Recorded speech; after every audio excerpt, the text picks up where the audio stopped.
Hey guys, welcome back to my new blog. তো আজকে আবার চলে এসেছি নতুন একটা ব্লগ নিয়ে। তো আজকে আমি যাব নদিয়া জেলায় অবস্থিত মা পাগলা চণ্ডীর মন্দিরে। তো এখন আমি আছি কাঁচরাপাড়ায়। তো কাঁচরাপাড়া থেকে ট্রেনে করে যাব আমি এখন পাগলাচণ্ডী স্টেশনে। তো ভিডিওটা পাগলাচণ্ডী স্টেশন থেকে কন্টিনিউ করছি।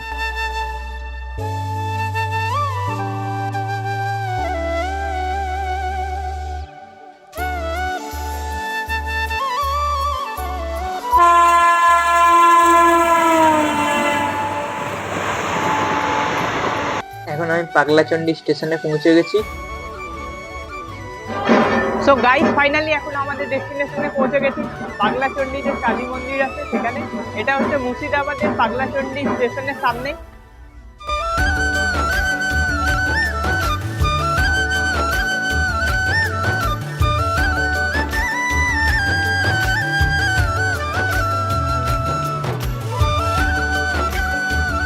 তো পাগলাচণ্ডী মন্দিরে এখন ছাতের মধ্যে চলে এসেছে। দেখতে পাচ্ছ চারিদিকে পাতা, বসন্ত বসন্ত ফিল হচ্ছে।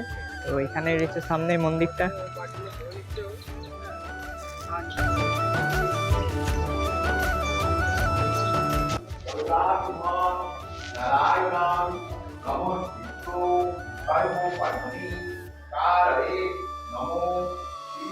তো চলো এই মন্দিরের পুরোহিতের কাছে জিজ্ঞেস করে নি মন্দিরের কি ইতিহাস আছে। অনেকেই শুনে এসেছে যে মা পাগলাচণ্ডী খুবই জাগ্রত এবং জীবন্ত, এবং এই মায়ের বহু অলৌকিক কাহিনী রয়েছে।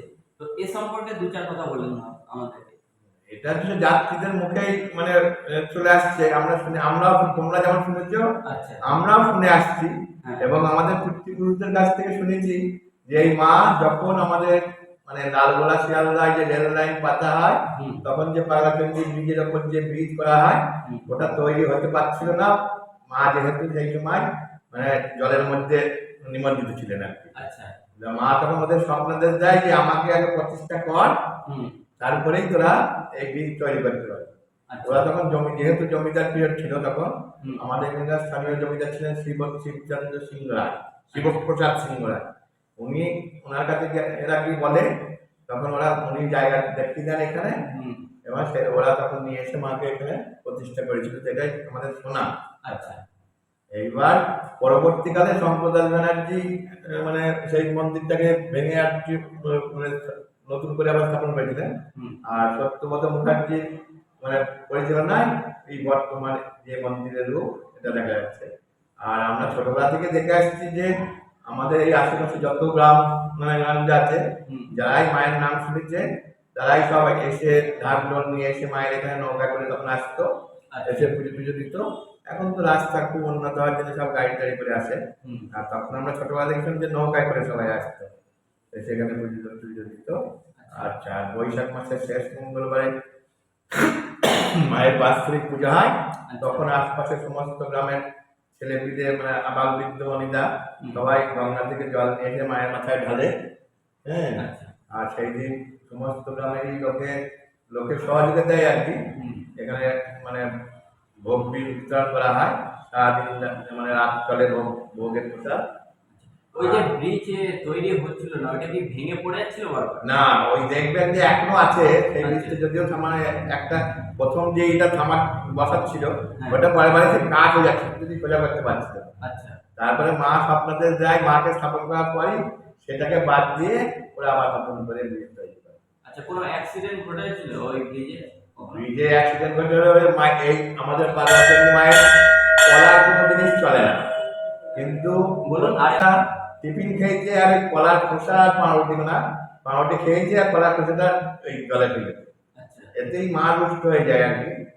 মা রুষ্ট হওয়াটা সবাই জানে, আশপাশের সব লোকই জানে যে কলার কোনো জিনিস মায়ের ওই দয়ের জলেও ফেলতে নেই বা মায়ের পুজো দিতে লাগেই না। হ্যাঁ, সেটা ওরা আর কি জোরজার করে মুসলমান ওই হিন্দুদের ঠাকুর আমরা এইরকম ভাবে আর ওরা জোর জুলুম করেই ফেলেছিল আর কি। আচ্ছা, অল্প বয়সী ছেলেদের যা হয়, এবং তার জন্যই মা রুষ্ট হওয়ার জন্যই ডাউন ট্রেনটা এসে দাঁড়িয়ে গেছিল অত লোকজন দেখে ব্রিজের উপরে, মানে নৌকার বাঁধ চলছিল, নৌকা খেলা। হ্যাঁ, সেই সব দেখছিল আর কি দর্শকরা। এবার অত লোকজন দেখে ডাউন ট্রেনটা এসে দাঁড়িয়ে গেছিল, কিন্তু আপ ট্রেনটা যখন আসে দেবগ্রামের ক্রসিং হওয়ার পর আপ ট্রেনটা যখন আসে তখন আর কি এমন বৃষ্টি এসেছে যে মানে ড্রাইভার যে ব্রিজের উপর কোনো লোকজন আগে দেখতে পায়। হ্যাঁ, এসে যখন ট্রেনটা ব্রিজের উপর উঠে পড়েছে তখন কেউ মানে বেশিরভাগ লোকই জীবনের দায় আর কি ঝাঁপ দিয়ে জলে পড়েছে।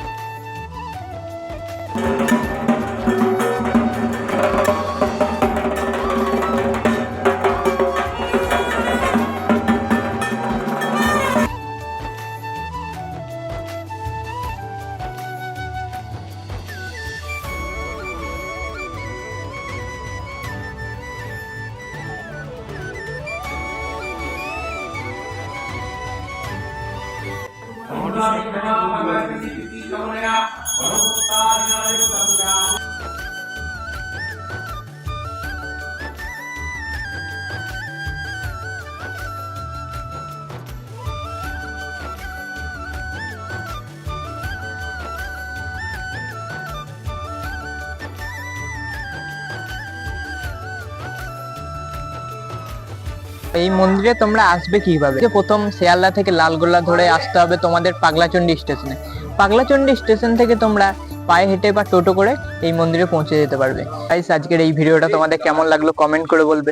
যদি চ্যানেলে নতুন হয়ে থাকো তো চ্যানেলটাকে সাবস্ক্রাইব করে বেল আইকন অল করে রাখো। দেখা হচ্ছে আবার কোনো একটা নতুন ভিডিওতে।